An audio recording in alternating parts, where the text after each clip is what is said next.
con nosotros en Kikosis. Pero Elías, en 6 días, Donald Trump será el próximo presidente de los Estados Unidos. ¿Tú pudieras hacer una visualización de cómo pueden ser las relaciones comerciales entre Venezuela y Estados Unidos?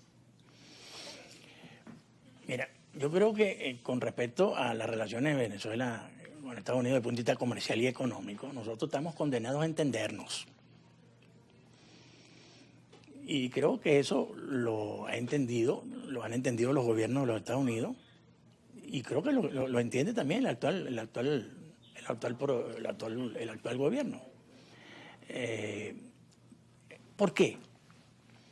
Porque a pesar de la diatriba política que puede existir y digamos esta diplomacia de micrófono a veces en la que se cae, la realidad es esa, con lo que dije al principio del programa, esta muy buena noticia de que las exportaciones petroleras venezolanas han aumentado en 70% hacia los Estados Unidos con respecto al año 2023. Entonces eso es positivo, porque en buena medida Venezuela camina como vaya caminando el petróleo. Y a pesar de que de repente el impacto interno de los proventos del petróleo, muchos venezolanos no lo vean, sin embargo, siempre será positivo que la industria petrolera venezolana esté activada, esté produciendo y esté exportando. Entonces yo creo que nosotros estamos condenados en ese sentido con Donald Trump o sin Donald Trump a entendernos en ese aspecto. Por otro lado, históricamente,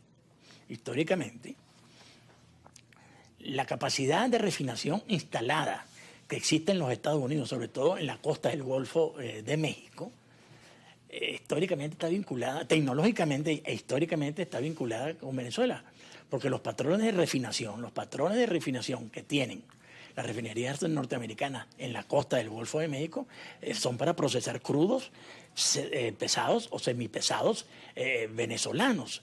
Entonces, prescindir de esos crudos pondría en aprieto a esas refinerías que podrían o se verían en la necesidad de buscar crudos parecidos, de calidad parecida en otros países, pero les generaría dificultades. Por lo tanto, yo creo que ahí, con Donald Trump, o si Donald Trump, y ahora con Donald Trump, yo creo que ahí estamos condenados a entendernos y esperemos que sea así.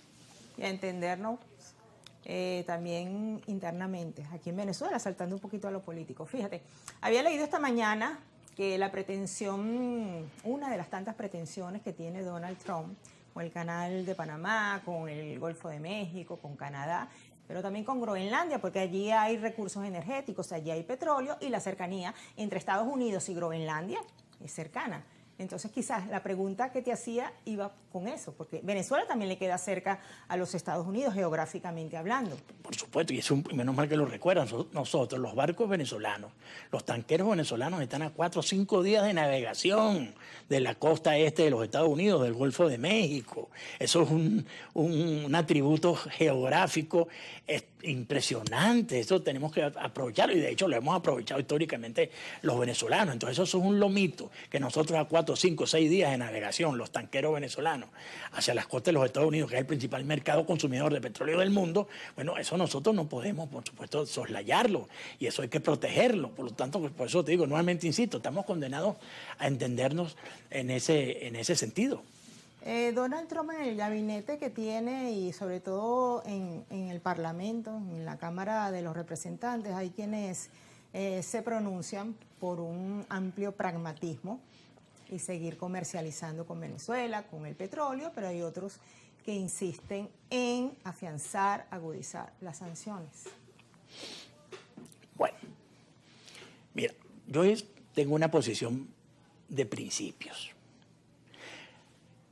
La revolución norteamericana, la revolución de independencia norteamericana, levantó como bandera fundamental la libertad de comercio. La libertad que tienen los pueblos de comerciar libremente con cualquier otra sociedad o nación del mundo. Así se inició, con esas banderas y otras parecidas, la revolución de independencia de los Estados Unidos. Un principio fundamental, la libertad de comercio. Entonces, cualquier tipo de sanción económica que atente contra la libertad de comercio de los pueblos para poder comerciar libremente sus productos y llevar a los mercados, nosotros hacia los de ellos y ellos hacia los nuestros, lo que ellos producen y lo que nosotros producimos, atentar contra eso es una violación a una libertad fundamental, además que es un principio fundamental de la democracia y de los padres fundadores de la democracia norteamericana. Por lo tanto, yo estoy en contra absolutamente de las sanciones precisamente por eso. ¿Y qué le dices entonces a los venezolanos que están en el exterior, muchos están aquí, que claman, que piden, que solicitan y suplican más sanciones contra Venezuela? Que es un error garrafal, porque, señores, cónchale, tienen que pensar en que eso tiene un impacto sobre Venezuela, un impacto negativo sobre Venezuela, que eso no puede ser, primero, esto, que viola un principio fundamental que es la libertad de comerciar entre los pueblos, y es un principio de libertad económica fundamental, y segundo, ¿cómo vas a partir tú de la idea?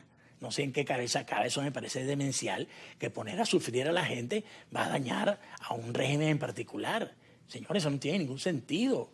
Eso no tiene ningún sentido. Nosotros tenemos que ver cómo hacemos en Venezuela para recuperar nuestra economía, para tratar de detener un proceso de precarización económica que hemos vivido los venezolanos, que mejore la calidad de vida de los venezolanos. Y eso no se puede hacer con sanciones, eso se puede hacer con libertad económica, y eso se puede hacer con libre comercio, y eso se puede hacer precisamente con arreglos institucionales modernos y efectivos que permitan que las personas puedan producir libremente, que se les respete la generación del producto de su trabajo y que, por supuesto, haya reglas de juego que estimulen la inversión y la producción. Sí, al principio del programa te decía que debemos ponerle como el foco a la parte económica, a la parte social, y con esto me refiero a las soluciones, y no a quedarnos como siempre en el diagnóstico, en la crítica, en el cuestionamiento, sino el qué hacer para beneficio de todos los venezolanos. Pero eso se contrapone a la política, que quiere seguir marcando la pauta informativa. Bueno, sí, obviamente la agenda política está de alguna forma afectando los otros aspectos de la vida pública. No solo la política es toda la vida pública también tiene otras esferas, la esfera económica y la esfera social. Obviamente el proceso de polarización, enfrentamiento, conflictividad nos ha hecho mucho daño. Venezuela tiene que entrar en un proceso de la búsqueda de amplios y sólidos consensos, porque no es posible lograr la gobernabilidad sino a través de los consensos. Y eso es sumamente importante para poder nosotros buscar un clima de entendimiento y un mínimo de estabilidad para que en ese clima de estabilidad puedan prosperar los negocios, la actividad y la generación de bienestar material. Hacemos nueva pausa en Kikosis y retornamos enseguida con Pedro Elías Hernández. Ya venimos.